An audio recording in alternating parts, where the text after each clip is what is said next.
João 11, 25 e 26, 6 verdades irrefutáveis para viver a ressurreição agora. Eu sou a ressurreição e a vida, quem crê em mim, ainda que morra, viverá, e todo o que vive e crê em mim não morrerá eternamente. Com essas palavras, registradas em João 11 versos 25 e 26, Jesus não apenas consola Marta em Betânia, ele reposiciona toda a história humana. O cenário é de luto. Lázaro, amigo da família e amado do Senhor, morreu. Jesus havia recebido o recado a tempo, mas permaneceu mais 2 dias onde estava, João 11 verso 6, não por indiferença, e sim para que a glória de Deus não fosse revelada, João 11 verso 4. O atraso, à primeira vista, parece silêncio, na providência, é pedagogia divina. O capítulo, portanto, não trata somente de um milagre isolado, mas de um sinal que aponta para a identidade de Cristo e para a lógica do reino. O Filho traz vida onde só há cheiro de morte. Como um mosaico, João 11 encaixa peças que veremos ao longo do estudo: a soberania de Deus que dirige os tempos, a dor legítima que Jesus acolhe, João 11 verso 35, a fé que amadurece em meio ao aparente abandono e, sobretudo, a autoafirmação de Cristo, eu sou, em que ecoa a revelação do Deus eterno. A fé bíblica não é um esforço cego, é a resposta regenerada à voz de Cristo que chama pelo nome, como chamou Lázaro para fora do túmulo, João 11 verso 43. Aqui se expõe a beleza do Evangelho. Quem crê em Jesus participa de uma vida que começa agora e se estende pela eternidade. João 5 verso 24, Romanos 8 verso 11, Efésios 2 versos 4 a 6. Vamos olhar para 3 linhas de força que atravessam o capítulo e iluminam João 11 versos 25 e 26. A identidade de Cristo, não só o doador, mas Ele mesmo é a ressurreição e a vida. A natureza da fé, confiar em Cristo hoje, no vale, e não apenas esperar por um futuro distante. O já e o ainda não, vida presente em comunhão com o ressuscitador e esperança futura na ressurreição final. Talvez você esteja vivendo um quarto dia, quando tudo parece tarde demais. Este texto é para você. Se Jesus é a ressurreição e a vida, então não existe circunstância definitiva para quem está nele. Ao final, a pergunta que Jesus faz a Marta ecoará para nós: creis isto? João 11 verso 26. Que o Senhor, pela sua palavra, acenda em seu coração uma confiança nova e viva. 1. A identidade de Cristo. Eu sou a ressurreição e a vida. As palavras de Jesus em João 11 versos 25 e 26 não são apenas consolo para uma irmã enlutada, são uma revelação da sua identidade divina. Quando ele diz eu sou, ecoa diretamente a revelação do Deus eterno a Moisés em Êxodo capítulo 3 verso 14, eu sou o que sou. Isso não é detalhe.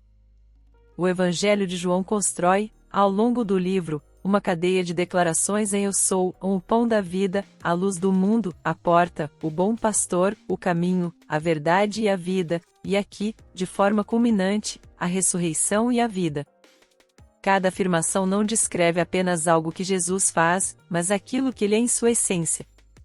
O termo grego para ressurreição, anastasis, carrega a ideia de algo que se levanta, que se ergue após ter caído.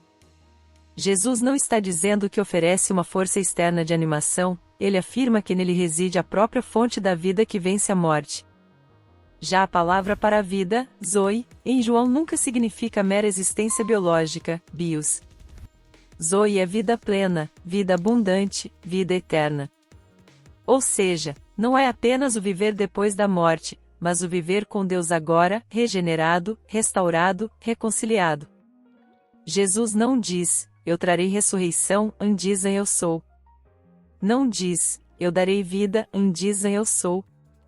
É uma declaração de absoluta centralidade. Toda esperança fora dele é areia movediça, por mais bonita que pareça.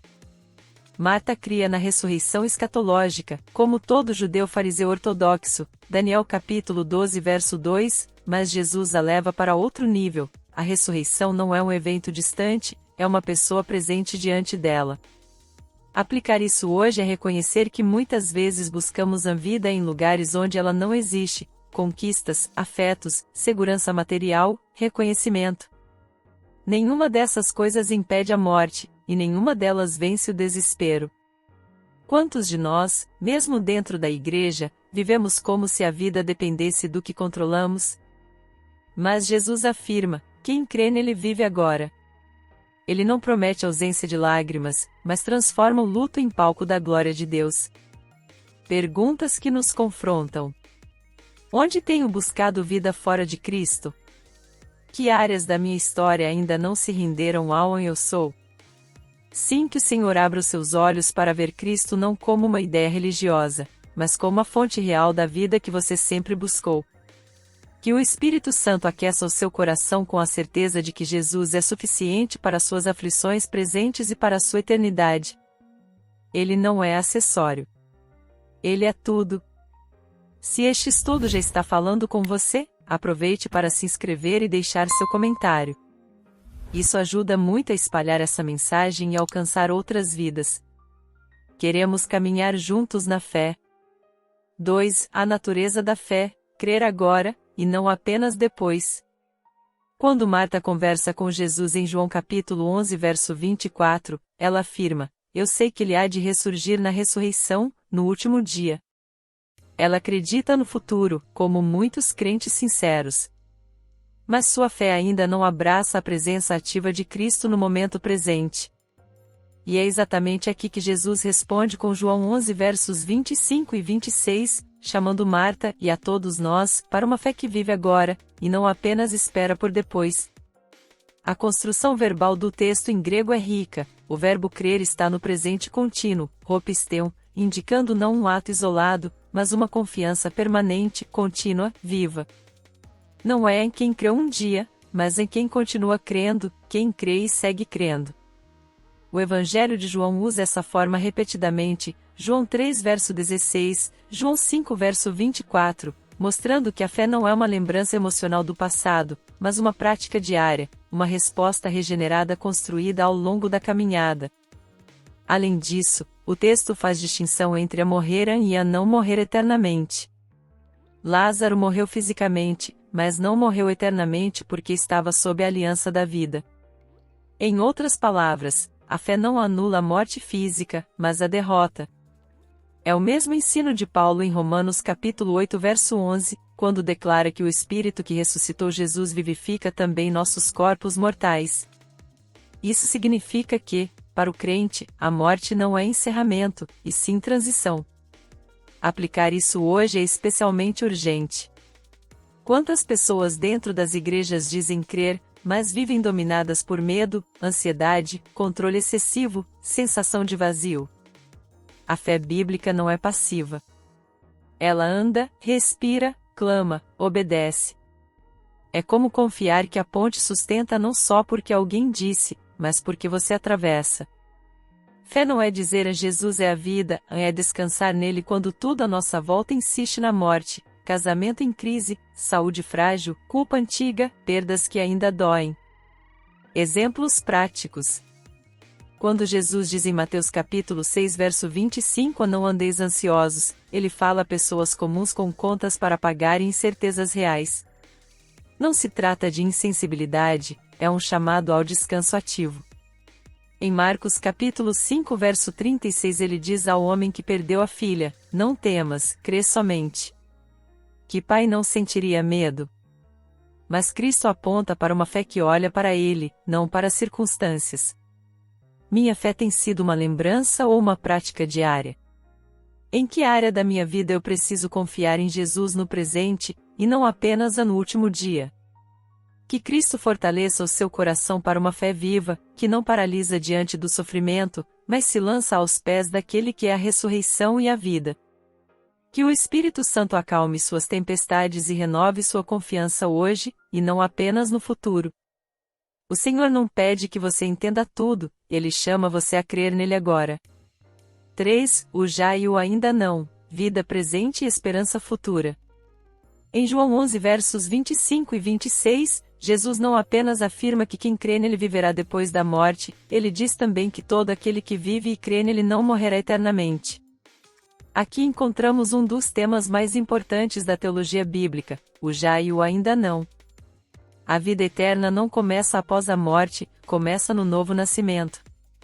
Cristo está mostrando que a ressurreição futura é real, mas a vida presente em comunhão com Ele também é real. Não é promessa adiada, é experiência atual para quem está unido a Cristo.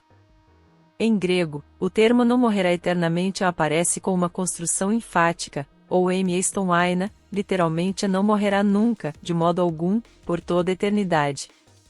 Isso não significa que o crente não enfrentará a morte física, significa que jamais experimentará aquilo que Apocalipse capítulo 20 verso 14 chama de a segunda morte, a separação definitiva de Deus. João, aliás, reforça essa mesma ideia em João 5 verso 24, quem ouve a minha palavra e crê naquele que me enviou tem a vida eterna. Note, tem, não terá. É posse presente. Essa verdade confronta duas posturas comuns, a superficialidade religiosa e o desespero existencial. A superficialidade acha que vida eterna é somente o bilhete do céu, sem transformação agora. Já o desespero pensa que nada muda enquanto estivermos neste mundo caído. Jesus corrige ambas. Ele promete vida abundante, João 10 verso 10, agora, e glorificação futura, Romanos 8 verso 30, no tempo certo.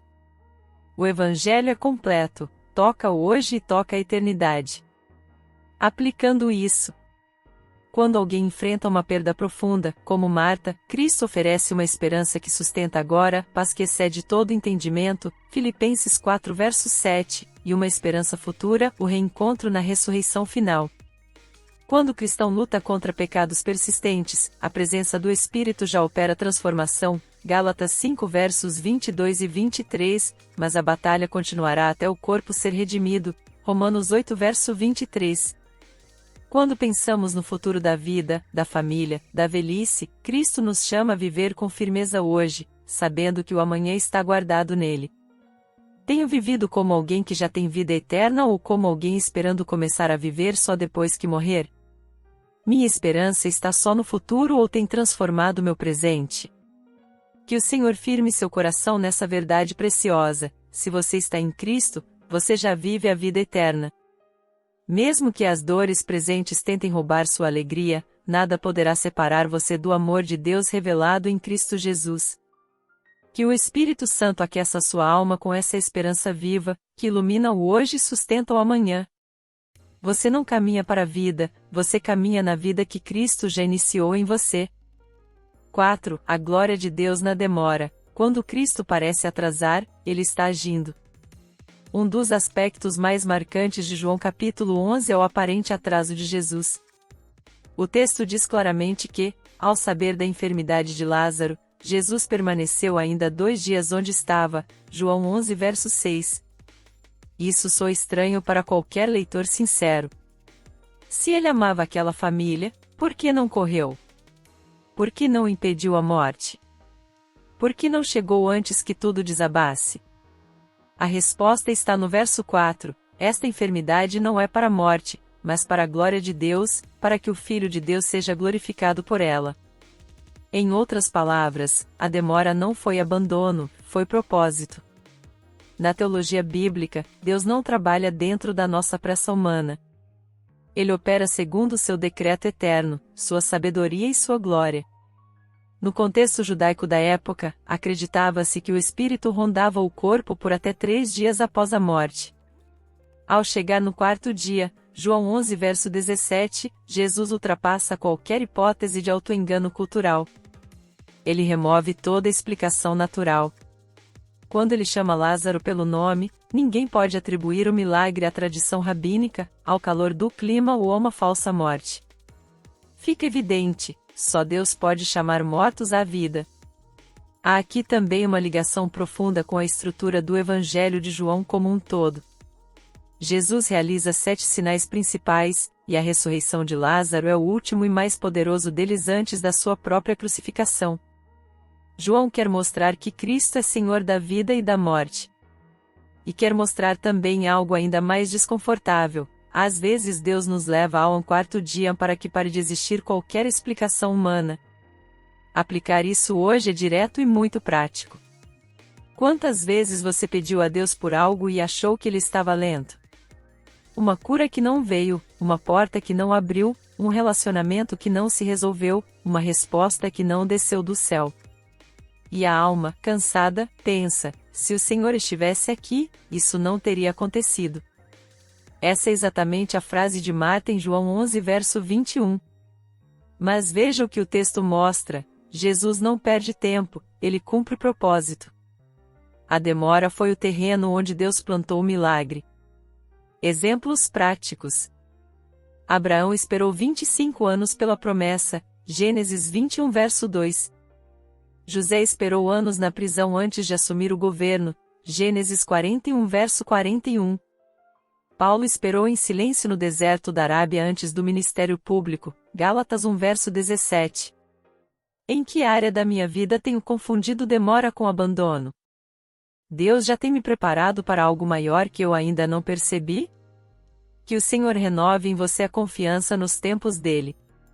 Quando tudo parece tardio, lembre-se, a agenda de Cristo nunca falha. Ele não chega antes, nem depois, chega na hora exata da glória. Que o Espírito Santo te dê descanso enquanto você espera, e esperança enquanto você caminha, sabendo que o quarto dia pode ser o cenário onde Deus revelará seu maior milagre em sua vida. 5. O chamado pessoal de Cristo. Ele chama pelo nome e traz vida onde há morte. Quando chegamos ao clímax de João capítulo 11, encontramos uma cena que ultrapassa o campo do milagre e entra no território da revelação espiritual, e, tendo dito isso, clamou com grande voz: Lázaro, vem para fora. João 11 verso 43.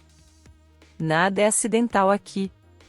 Não é só um morto saindo da tumba, é o Filho de Deus revelando a natureza da salvação. Cristo não fala à multidão. Ele fala a uma pessoa. Ele não dá uma ordem genérica. Ele chama pelo nome. Assim como no princípio Deus chamou luz para dentro do caos, Gênesis capítulo 1 verso 3, agora Cristo chama vida para dentro da morte. O verbo usado para clamor indica um grito forte, autoritativo, o grito de quem possui domínio absoluto sobre a morte. A ordem de Jesus tem força criadora, assim como todas as ordens divinas ao longo das Escrituras. Santo Agostinho dizia: ele chamou pelo nome para que não ressurgissem todos os mortos ao mesmo tempo. Esse chamado pessoal fazendo eco a João 10 verso 3, onde Jesus afirma que o pastor chama as suas ovelhas pelo nome. A salvação não é um movimento impessoal, é uma convocação direta. O Evangelho não é só Deus salva pecadores, mas Deus salva pecadores pelo nome, um por um. Aplicar isso hoje é entender que Cristo continua chamando pessoas para fora de tumbas emocionais, espirituais e morais. Alguns vivem a morte da culpa. Outros, a morte de relacionamentos destruídos. Outros, a morte da frieza espiritual. E muitos, a morte da autossuficiência. Cristo chama para fora de tudo isso. E ele chama individualmente. Exemplos muito práticos. Há quem esteja em uma tumba de ressentimento há anos, preso ao passado, e Cristo diz: vem para fora. Há quem esteja sufocado por hábitos que não consegue vencer, e Cristo diz: vem para fora. Há quem tenha enterrado a própria fé, vivendo apenas uma religiosidade vazia, e Cristo chama novamente: vem para fora. Observe um detalhe precioso: mesmo depois de vivo, Lázaro sai atado de mãos e pés e com o rosto envolto no lenço, João 11 verso 44. Jesus ressuscita, a comunidade liberta. Ele diz: desatai-o e deixai-o ir. Essa é a função da igreja, tirar as faixas daqueles que Cristo já vivificou. Perguntas reflexivas. De que tumba o Cristo está me chamando para fora hoje? Quem ao meu redor precisa que eu ajude a retirar as faixas que ainda o prendem? Palavra pastoral: que Cristo, o ressuscitador, faça ressoar em seu coração o chamado que vence toda a morte interior.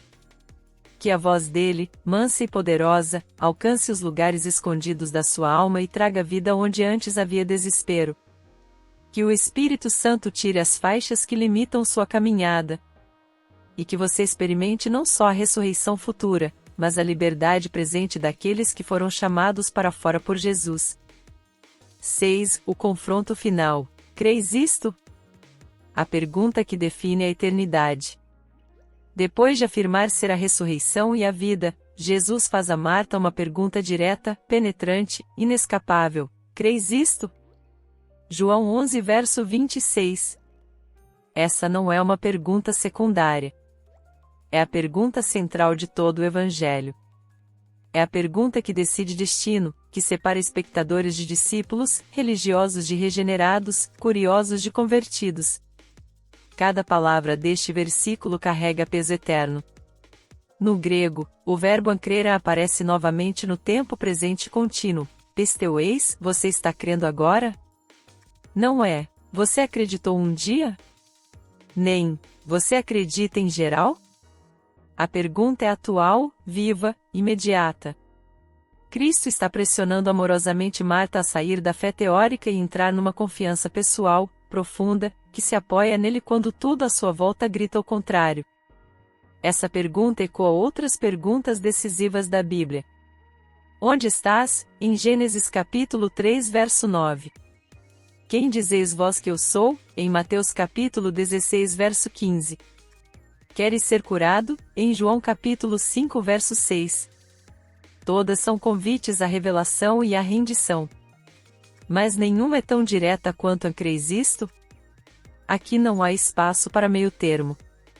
Não há fé neutra, fé morna, fé administrativa. A fé bíblica é resposta ao Cristo vivo. Aplicando isso hoje, percebemos algo profundo. Muitos frequentam igrejas, conhecem versículos, entendem doutrinas, mas nunca responderam pessoalmente ao creis isto. Não é uma resposta formal, é existencial. É afirmar: sim, Senhor, eu creio que Tu és suficiente para minha dor, meu pecado, meu passado, meu futuro. É confiar quando a lógica humana diz que já é tarde. É descansar quando o coração está cansado. É crer contra a desesperança, como Abraão fez em Romanos capítulo 4 verso 18. Exemplos muito práticos. Quando você enfrenta um diagnóstico difícil, a pergunta volta: creis isto? Quando você vê um casamento se esfarelando, a pergunta volta: creis isto? Quando a culpa antiga tenta sufocar a graça, a pergunta volta: creis isto? Quando a morte bate à porta da sua casa, a pergunta volta: creis isto? Perguntas reflexivas. Minha fé tem nome e data ou é apenas um conceito confortável? Jesus é, para mim, a ressurreição e a vida ou apenas uma esperança distante? Que o Espírito Santo leve essa pergunta de Jesus ao seu coração não como acusação, mas como convite. Convite à vida, ao descanso, à esperança. Que você possa responder como Marta respondeu no verso 27, sim, Senhor, eu tenho crido que Tu és o Cristo, o Filho de Deus. Que essa seja também a sua confissão, firme, profunda e transformadora.